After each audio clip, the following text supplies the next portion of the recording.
Shalom les bien-aimés, votre frère Christ Allah. Comme vous avez bien pu le voir sur notre canal WhatsApp, pour vous qui nous suivez actuellement, cet enseignement a pour thème leçons tirées de la vie de l'homme riche. Voilà, quelles sont les vérités et les leçons que nous pouvons retenir de cette histoire de l'homme riche et du pauvre Lazare. Certaines personnes à la vue de ce message se sont dit certainement, l'homme riche en a déjà entendu parler de lui. Ok, par la grâce de Dieu, on va se parler tout à l'heure. Et je pense que le Saint-Esprit va nous aider dans ce temps-là. Pour ceux qui se demandent encore c'est quoi Semeur de blé, Semeur de blé est une plateforme de prédication visant à promouvoir l'évangile de Dieu pour le salut des âmes. Donc, toi qui as l'amour de Dieu, toi qui désires servir Dieu par toutes les manières, tu as l'amour des choses célestes, nous t'invitons, tu peux te joindre à cette magnifique œuvre qui est de promouvoir l'évangile pour le salut des âmes. Car c'est en cela que Dieu nous appelle. Voilà. Je bénis aussi la vie de tous ceux qui me soutiennent et qui m'encouragent dans ce élan. Que le Seigneur nous bénisse et qu'il ne cesse de réellement nous inspirer afin de travailler pour cette véritable cause qui est le salut des âmes. Bien. Donc, leçons tirées de la vie de l'homme riche. Quelles sont les vérités et les leçons que nous pouvons retenir de cette histoire? Je ne serai pas trop long sur cette sortie, mais j'aimerais un peu éveiller notre esprit sur quelque chose de réel. Voilà. Sur quelque chose de réel. Et comme je l'ai dit, certaines personnes se sont dit certainement qu'elles ont déjà entendu parler de cette histoire un peu partout. Mais je pense que le Saint-Esprit a une série de vérités à nous enchaîner dans cet enseignement. Donc, je t'invite à prendre cet enseignement avec humilité de cœur, et suivre la vidéo jusqu'à la fin, afin de comprendre cette série de vérités que le Saint-Esprit veut nous enseigner. Voilà. Donc, je prie maintenant pour confier toutes choses à Dieu, au nom de Jésus-Christ. Éternel mon Dieu, mon Père, je te bénis pour cette initiative. Je te bénis pour les différents cœurs maintenant. Je te bénis maintenant pour les différentes vies qui écoutent cet enseignement. Saint-Esprit de Dieu, que ta vérité naisse dans le cœur de tout un chacun. Toi le parfait penseur. Merci d'illuminer les yeux de notre cœur. Merci de nous amener à la lumière de ta connaissance. Et que toutes les barrières qui s'érigeaient maintenant contre ta connaissance dans notre vie soient ébranlées maintenant au nom puissant de Jésus-Christ. Je te recommande ce moment. Je te recommande cet enseignement. Je le scelle dans ton sang au nom puissant de Jésus-Christ de Nazareth. Père éternel. Et que cet enseignement soit comme une graine qui va porter du fruit dans le cœur de tout un chacun. Merci de toujours nous conduire et de toujours nous révéler les choses qui sont importantes pour notre vie. À toi ce soit la gloire, l'élévation et la puissance. Au nom de Jésus-Christ. Amen. Soyons bénis les bien-aimés. Comme on le sait tous, notre thème c'est leçons tirées de la vie de l'homme riche. Il est écrit dans le livre de Osée que mon peuple périt par manque de connaissance. Comment on peut définir la connaissance? On peut définir la connaissance comme étant un ensemble de savoir qu'une personne possède. Donc la connaissance peut être définie comme un ensemble de savoir qu'une personne possède. Et la connaissance, elle vient pour enlever en nous l'ignorance. Donc ça veut dire qu'autant de fois qu'on sera dans l'ignorance, ça veut dire qu'on manque de connaissance. Et quelqu'un qui manque de connaissance est comme une personne qui est perdue. Et dans ce siècle où nous sommes, il n'y a pas d'excuse aujourd'hui pour manquer de connaissance à un certain degré. À plus forte raison pour nous qui disons avoir reçu le Saint-Esprit. Amen. Il y a quelques années de cela en arrière, je me suis rendu dans un commissariat où je devais faire certains papiers. Et il y avait une nouvelle réforme, mais je n'étais pas informé de cette réforme. Et le commissaire en question m'a donné l'information que j'ai un peu oublié, mais je me rappelle de la scène. Et j'ai rétoqué, j'ai dit non, moi j'étais pas au courant de cette information. Et elle a répliqué en disant, tu ne dis pas ça. Tu ne dis pas ça. Parce que quand tu ne connais pas quelque chose, tu demandes, tu te renseignes et tu apprends. Tu vois. Donc pour dire que quoi, quand tu manques de connaissances, tu es dans l'ignorance. Et tu es dans un monde où tu es presque inexistant en fait. Et moi je pense qu'en ce qui concerne la connaissance, le meilleur professeur c'est le Saint-Esprit. Donc on doit réellement chercher à avoir une intimité avec Christ pour creuser dans les profondeurs afin de faire ressortir certains mystères, afin de faire ressortir certaines vérités qui vont illuminer notre esprit afin de quitter dans l'ignorance. Et c'est cette série de vérités que je veux qu'on enseigne, qu'on en parle aujourd'hui dans cet enseignement. Je veux que réellement on en parle et qu'on ait le temps de vraiment méditer là-dessus. Comme je l'ai dit, je ne serai pas trop long sur cette sortie, mais je veux juste illuminer un peu quelque chose en nous. Je veux juste activer quelque chose un peu en nous. Je veux juste nous communiquer une manière de voir certaines choses que nous vivons au quotidien qui peuvent nous priver du royaume des cieux. Alléluia. Et dans cet enseignement, l'enfer et le paradis seront sur nos yeux.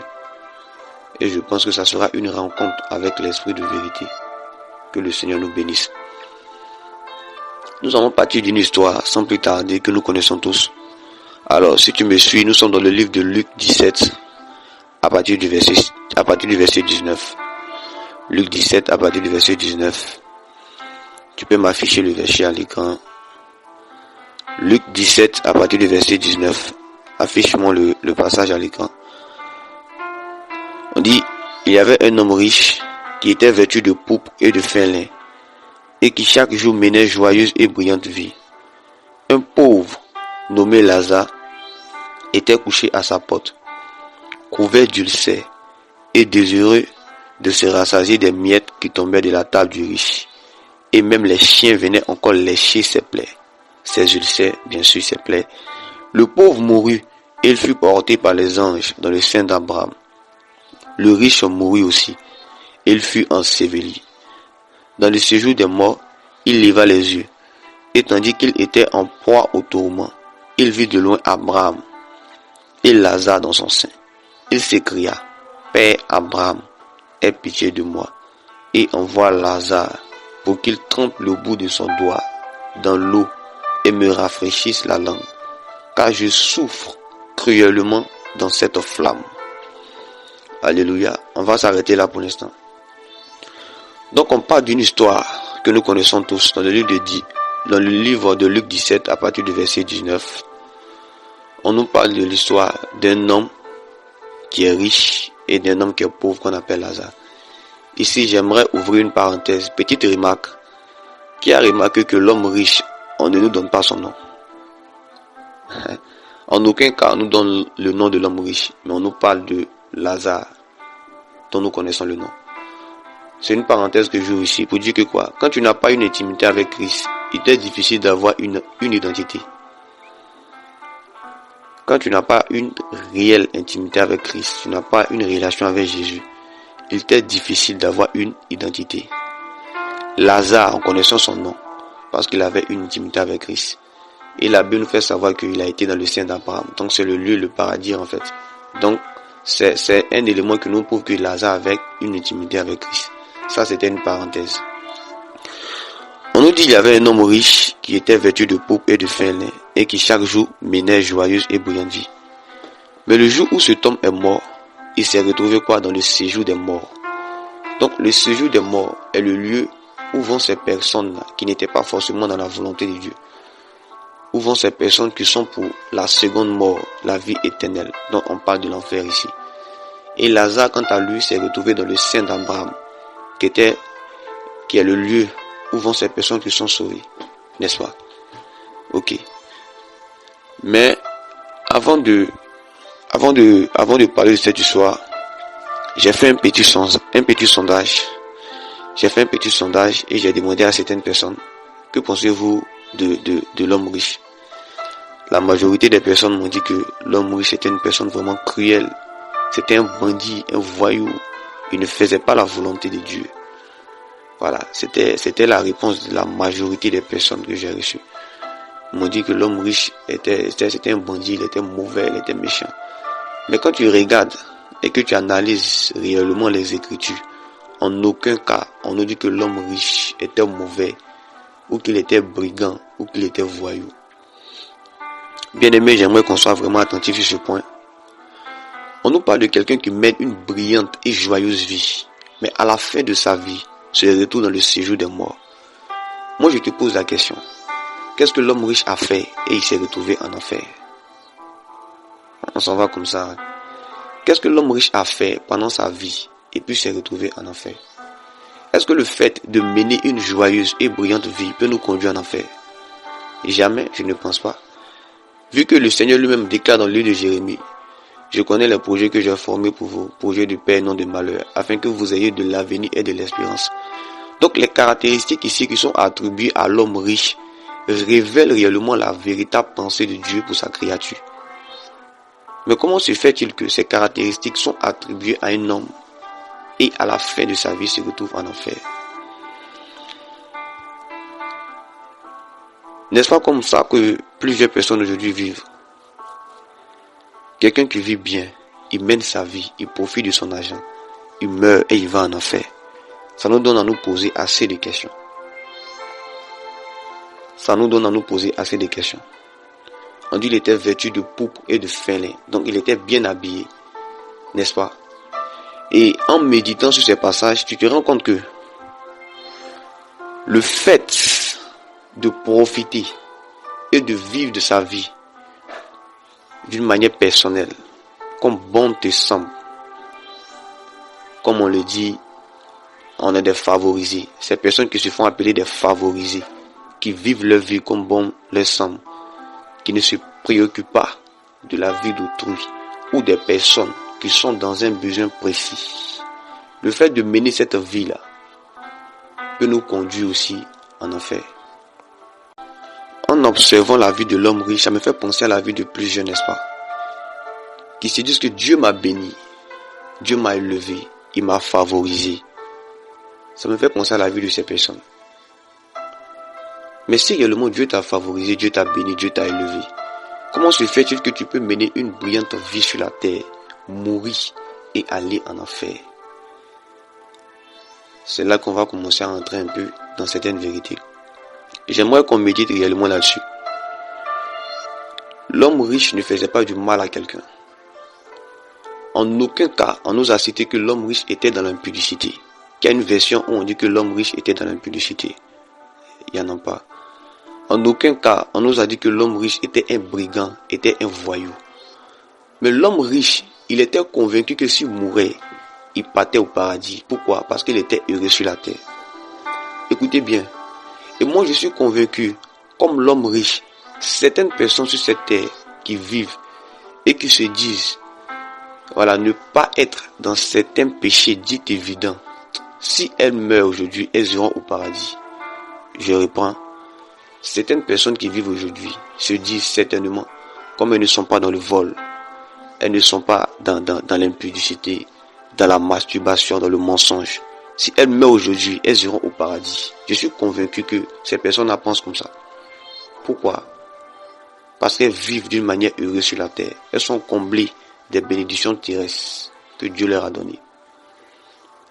Et l'homme riche était dans cet élan. En aucun cas on nous a dit que l'homme riche était un impudique ou bien était un adultère. On dit qu'il menait une brillante et joyeuse vie. Mais comment se fait-il qu'il se retrouve en enfer? Quelqu'un qui avait une vie aussi dressée, aussi propre. Et pour vous étonner, pour vous choquer, pour vous donner une révélation, l'homme riche n'était pas un voyou, c'était un chrétien. J'en viens, on va terminer là-dessus. Donc voilà un peu le style de vie qu'une personne mène. Et cette personne se retrouve en enfer. J'aimerais qu'on médite là-dessus, qu'on cogite là-dessus. Il y avait deux choses que l'homme riche faisait, que l'on conduit en enfer. Deux choses que l'homme riche faisait, que l'on conduit en enfer. Et je pense qu'aujourd'hui, l'église moderne, contrairement à l'église primitive, ce que l'église primitive a compris, que l'église moderne n'a pas compris aujourd'hui, c'est que le fait de vivre en Christ, tout simplement avoir une vie joyeuse sur la terre et autres, ne nous garantit jamais le paradis, le ciel. Ça, c'était quelque chose que l'église primitive a compris, que l'église moderne n'a pas compris. Dans l'église moderne aujourd'hui, on parle des favorisés, des gens que Dieu bénit, on parle des gens glorieux. Voilà, de la bénédiction, voilà, des trucs. Mais l'église primitive, il faisait quelque chose que l'église moderne aujourd'hui manque de faire, qu'on va voir tout à l'heure. Il y a deux choses que l'homme riche faisait, que l'on conduit en enfer, malgré sa relation, soit dite chrétienne, ou ses biens qu'il possédait. On dit un pauvre Lazare était couché à sa porte couvert d'ulcères. Première des choses que l'homme riche a fait, qu'il a conduit en enfer, c'est que Dieu l'avait béni. Il avait l'argent. Il avait les moyens d'amener l'homme pauvre, d'amener Lazare à l'hôpital pour le soigner de ses ulcères. Mais il ne l'a jamais fait. Bien aimé, j'aimerais attirer notre attention là-dessus. Aujourd'hui, il y a certaines personnes qui sont la manifestation de la cupidité en fait sur la terre. L'homme riche, il sortait à chaque fois et il voyait une personne qui était malade couchée à sa porte. Mais il n'a jamais eu à souci et à cœur de faire un geste envers cette personne pour l'aider à sortir de sa maladie. Et c'était quelque chose que l'église primitive a compris, que l'église moderne aujourd'hui n'a pas compris. Aujourd'hui, on refuse d'aller vers certaines personnes pour leur porter assistance. Parce que ces personnes ne font pas partie de notre famille. Ces personnes ne sont pas de nos lignées. Et tout ce qu'on gagne, on le garde entre nous en famille. On le fait entre nous en famille. Et quand même certaines personnes s'approchent de nous pour nous demander de l'aide, on est réticent et dit, est-ce que si je l'aide là, c'est pas un agent de la sorcellerie? Est-ce qu'il ne va pas aller faire quelque chose avec mon argent? Donc voilà la première chose que l'homme riche faisait, qu'il a conduit en enfer. Il avait le moyen d'aider une personne qui était malade et il ne l'a pas fait. Quelqu'un ne va pas s'identifier là-dedans. Attends, on va parler. Tu vas te dire certainement que tu n'es pas riche. Mais comment tu peux aider quelqu'un à sortir de sa maladie? Écoute, la richesse aux yeux de Dieu, c'est pas le fait d'être dans l'extravagance. La richesse, c'est de posséder quelque chose en abondance. Et quand on parle d'abondance, c'est de posséder quelque chose double. C'est d'avoir quelque chose en double. Tout simplement, français terre à terre. Donc toi qui te dis que tu n'es pas riche, il faut savoir que si Dieu te fait la grâce de manger au moins 3 fois par jour, il y a d'autres qui mangent quand 4 fois, 5 fois par jour. Si tu arrives à manger 4 fois ou 5 fois par jour, et tu n'as jamais eu à cœur d'aider une personne qui était malade dans ton entourage, ou tu n'as jamais visité un malade à l'hôpital, quelle que soit ta relation avec Dieu, si tu meurs aujourd'hui, je suis convaincu que tu n'iras pas dans le sein d'Abraham. Quelqu'un m'a dit pourquoi il parle comme ça, pourquoi il prêche sur la mort, il nous condamne, non. Au fait, il y a quelque chose aujourd'hui que l'église a peur de faire. On dit aujourd'hui, il ne faut pas prêcher la mort à certaines personnes, qu'il ne faut pas les effrayer, il ne faut pas les faire peur. Je ne suis pas la première personne qui prêche sur la mort. La première personne qui a prêché sur la mort, c'était Jésus lui-même dans le jardin d'Éden. Il a dit à Adam et Ève, si vous mangez de ce fruit, vous allez mourir. Donc il y avait une restriction. Tu vois, il y avait une restriction. Donc le fait de mettre ces choses sur tes yeux, ça va t'amener à te conscientiser. Et à réellement entrer dans l'intimité avec le Saint-Esprit pour prendre ces choses à cœur. Donc je disais qu'il y a certaines personnes qui arrivent à manger jusqu'à 3 fois, 5 fois par jour, mais ils n'ont jamais acheté paracétamol pour donner à quelqu'un dans leur entourage qui avait un maux de tête. L'homme riche, il pensait que sa richesse était pour lui seul, était pour sa famille, était pour ses proches. N'est-ce pas comme ça que plusieurs vivent aujourd'hui? Mon argent c'est pour moi. Je fais de ça ce que je veux. Et chaque dimanche on va à l'église. Chaque soir on va à l'église. On dit obéir au principe de Dieu. Mais notre libéralité est limitée seulement qu'aux frères et aux sœurs de l'église. C'est pas de la libéralité, c'est de la méchanceté qui va nous conduire dans le séjour des morts. Ce que l'homme riche n'a pas compris, c'est que quand Dieu augmente ton niveau de richesse, c'est pas pour augmenter ton niveau de confort, mais c'est pour augmenter ton niveau de libéralité. Quand Dieu te fait la grâce d'avoir quelque chose en surabondance, c'est pas pour que tu sois plus à l'aise qu'avant, mais c'est pour augmenter ton niveau de libéralité. Et depuis que j'ai compris ce principe avec le Saint-Esprit, je vois que le fait de posséder des choses double, c'est rempli chez nous. Et puis c'est là, souvent ça se gâte. C'est un péché grave qui va nous conduire en enfer, les bien-aimés. Et il m'est devenu vraiment difficile de garder certaines choses double. Donc voilà une vérité et une leçon certaine que le Saint-Esprit veut nous connaître, veut nous montrer et veut qu'on connaisse à ce jour. Voilà la première chose que l'homme riche faisait. Il sautait, il voyait quelqu'un qui était malade, qui était pauvre, qui était à sa porte, qui avait des ulcères. Mais il n'a jamais eu à cœur de faire quelque chose pour aider cette personne. Pourtant, il avait les moyens, il avait les capacités de le faire, mais il ne l'a jamais fait. Toi qui m'écoutes en ce moment, combien de fois as-tu fait un geste envers quelqu'un qui souffrait? Combien de fois as-tu visité quelqu'un qui était à l'hôpital? Il dit c'est sur les petits détails. Les petits détails, les choses qu'on ignore, c'est dessus, il va nous juger en fait.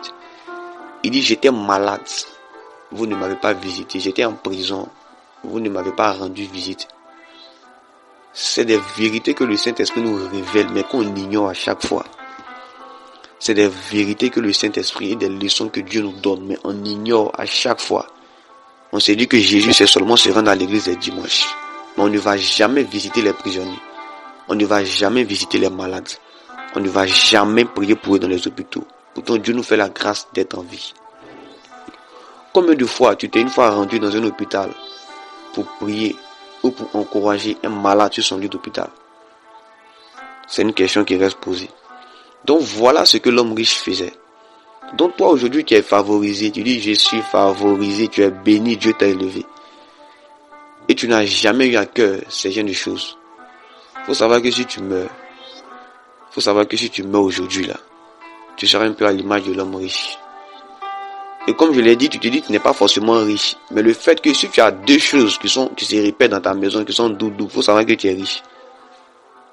La richesse là, c'est quelque chose qu'on va prendre dans ce que tu possèdes déjà, mais qui ne va pas t'empêcher de vivre après.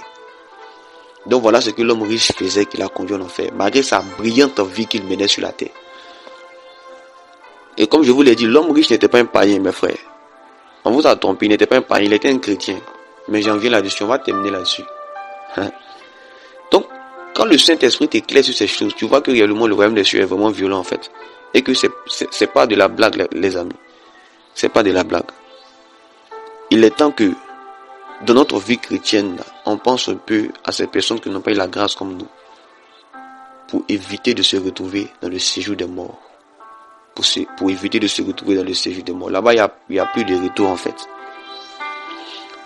Deuxième chose que l'homme riche faisait, qui l'a conduit en enfer, malgré sa brillante vie qu'il menait sur la terre.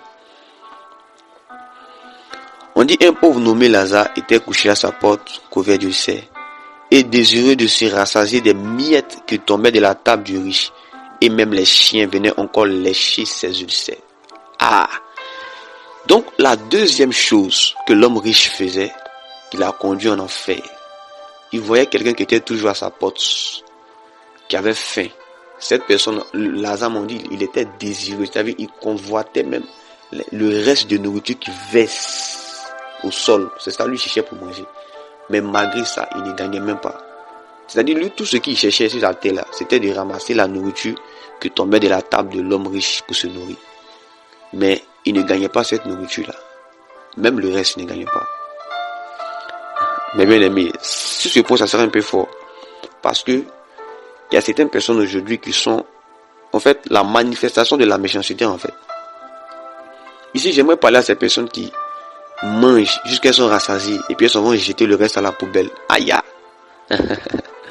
Les démons accusateurs vous suivent comme ça avec des cahiers et ils écrivent tout ce que vous faites. Voilà quelqu'un, Dieu l'a béni. Il avait les moyens, il avait les ressources, l'argent nécessaire pour donner la nourriture à quelqu'un qui avait faim, mais il n'a jamais eu à cœur de le faire. Et tu vas te dire encore certainement que la nourriture que toi-même tu manges, ça ne te suffit pas. Faut te calmer, j'en viens.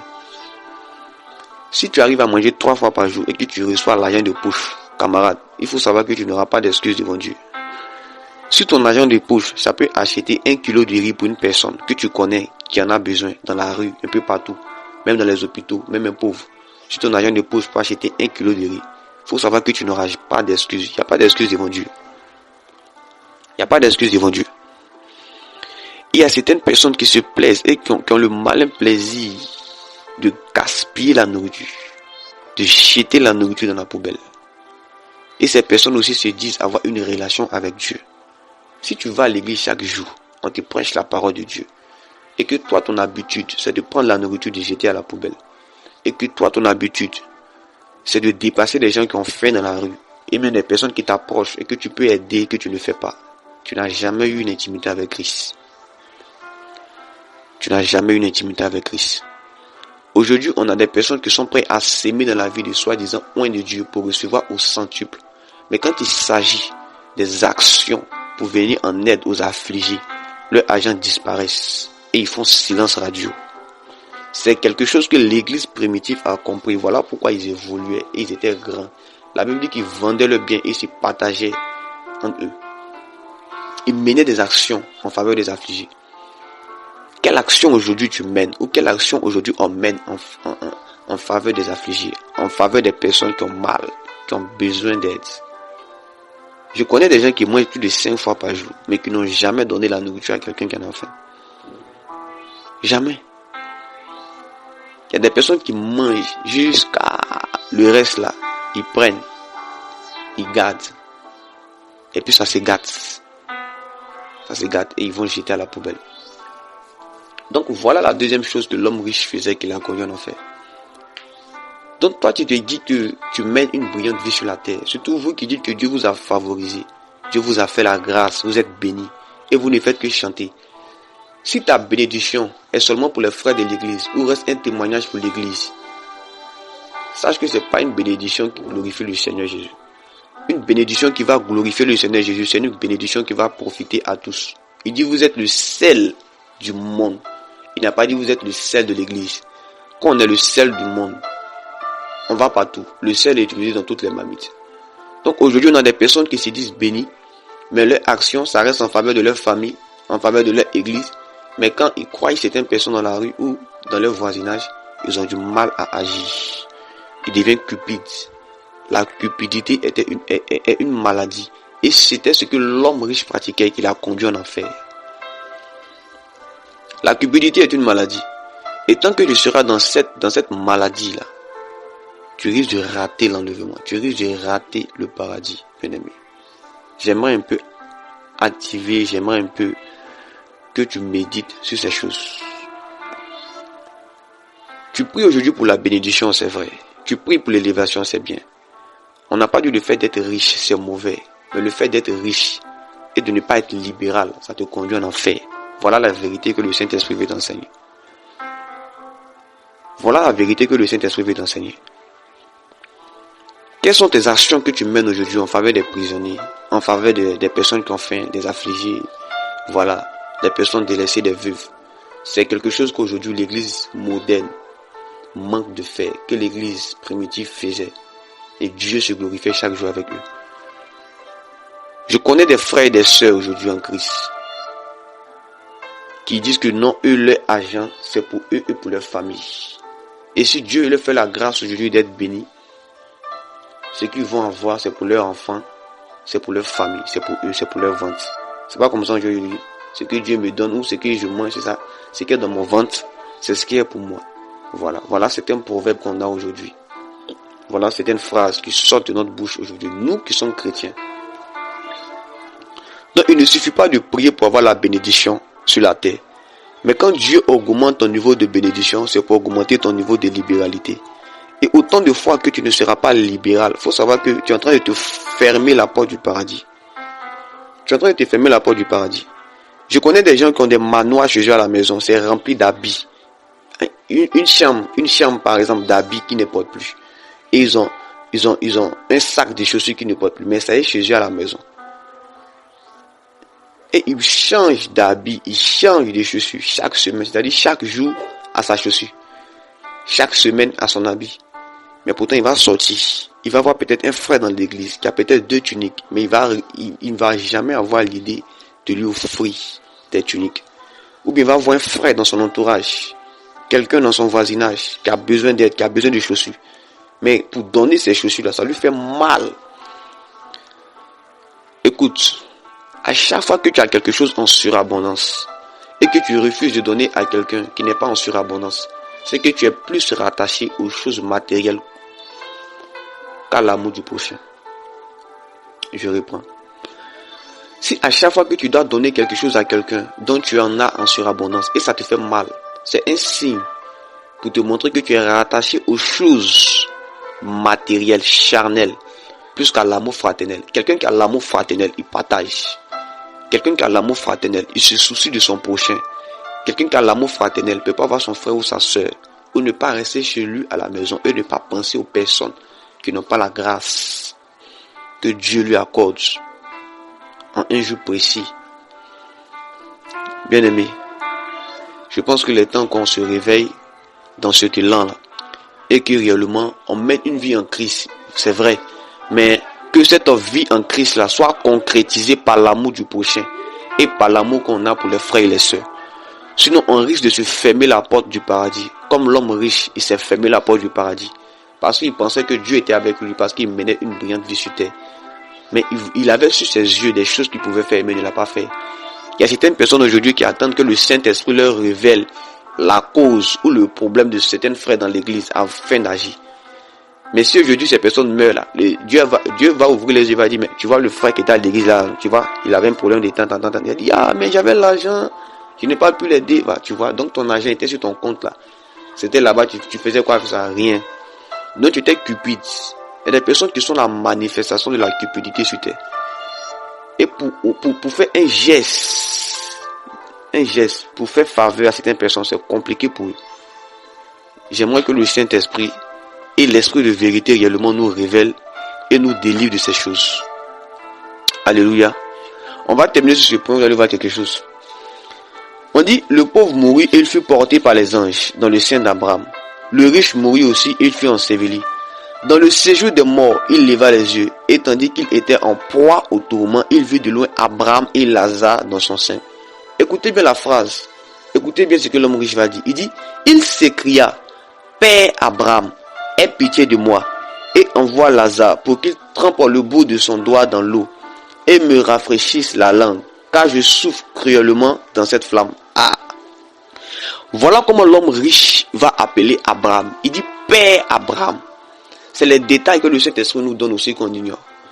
Autant en Israël, personne ne pouvait appeler Abraham père s'il n'était pas le fils d'Abraham, ou s'il ne se reconnaissait pas en Abraham, ou s'il ne reconnaissait pas le Dieu d'Abraham. Donc le fait que l'homme riche appelle Abraham père, c'était un signe que l'homme riche connaissait Abraham et il connaissait Jésus-Christ de Nazareth. Donc toi qui pensais que l'homme riche était un païen, il faut te détromper.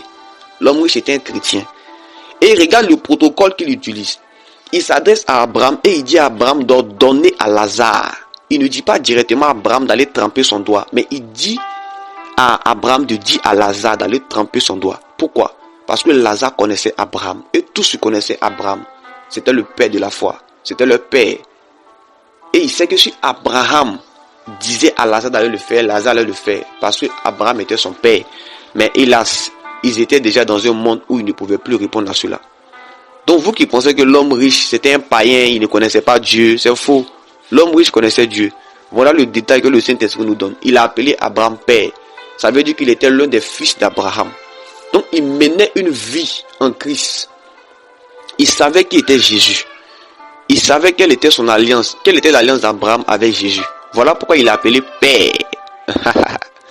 Donc toi aujourd'hui tu peux connaître le nom de tous tes pères, tu peux connaître tous les passages bibliques. Mais tant que tu vas mener la vie de l'homme riche, avec le peu que tu as même là, tu vas être ignorant, tu vas pratiquer la négligence. Si tu meurs, tu vas te fermer la porte du paradis. Donc à vous qui êtes les favorisés, à vous Dieu a béni d'une manière exceptionnelle. À vous aussi qui mangez 4 fois par jour, c'est un appel que le Saint-Esprit vous lance. Toi qui as de l'argent, tu ne sais pas ce que tu vas faire aujourd'hui, tu payes tant, tu viens, tu gâches chez toi à la maison. Il est temps de te débarrasser de ça aujourd'hui. Parce que si Dieu te rappelle aujourd'hui, là, tu seras comme l'homme riche. Tu vas dire, Père Abraham, s'il te plaît, donne à temps pour éviter ces choses pendant que nous sommes encore sur terre. Il est temps qu'on mène une vie chrétienne en Christ, mais en même temps qu'on ait l'amour du prochain. Voilà ces vérités que le Saint-Esprit voulait nous enseigner. Voilà ces leçons que le Saint-Esprit voulait nous donner. Faut plus on va être des chrétiens seulement, des globulaires, si je peux le dire ainsi. Voilà, nous sommes dans notre zone de confort. Je suis chrétien de telle assemblée. Je suis chrétien de telle assemblée. Voilà, si c'est pas mon frère de temps, il ne fait pas tant. Si tu n'es pas chrétien, il ne fait pas tant. Jésus est venu pour tout le monde. Il y a des gens qui agissent en fonction des catégories des personnes qu'ils croisent. Si tu agis en fonction des catégories des personnes que tu croises, ça veut dire que tu n'as pas connu Christ. Parce que même quand Christ est venu là, il ne regardait pas la catégorie des personnes avant de les guérir. Et les personnes pour qui il a multiplié le pain, les 5000 pains, il ne les connaissait pas tous. Bon, il est Dieu, il les connaissait, mais ils venaient des différents horizons. Voilà. Donc, la main de Dieu n'est pas limitée dans la vie de tout un chacun. Donc, toi qui t'identifies en tant qu'un chrétien, un disciple de Jésus-Christ, et ces choses te manquent, quand il s'agit d'agir pour aider des personnes, tu deviens avare, tu deviens cupide. C'est un défaut. Et le Saint-Esprit veut te libérer de ces choses. Toi qui manges 5 fois par jour, mais tu n'as jamais acheté 1 kilo de riz pour donner à quelqu'un, il faut savoir que tu es riche, parce que tu as la surabondance. Quelqu'un qui n'est pas dans la surabondance ne peut pas manger 3 fois par jour. Il y a des gens qui mangent 1 fois par jour puis dorment. Mais dans les 1 fois par jour là, il se soucie des personnes. Il dit que celui qui a 2 tuniques partage avec celui qui n'en a pas. Toi tu as jusqu'à 14 tuniques. Tu n'as jamais donné une tunique à quelqu'un qui a au moins 2 tuniques. Ou bien une tunique. Tu as au moins 20 paires de chaussures.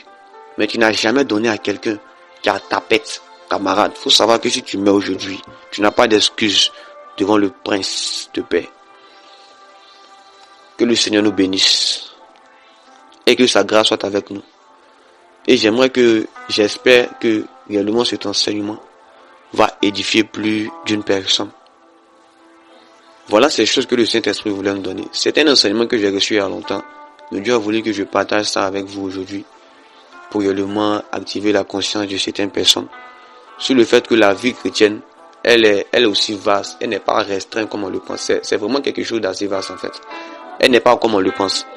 Il est vraiment temps que nous les chrétiens, nous les disciples de Christ, on ne pense pas seulement qu'à nous. Et qu'on ne s'assoit pas sur les bénédictions que seulement Dieu nous donne. Mais que ces bénédictions que Dieu nous donne, ça sert aussi à aider les autres.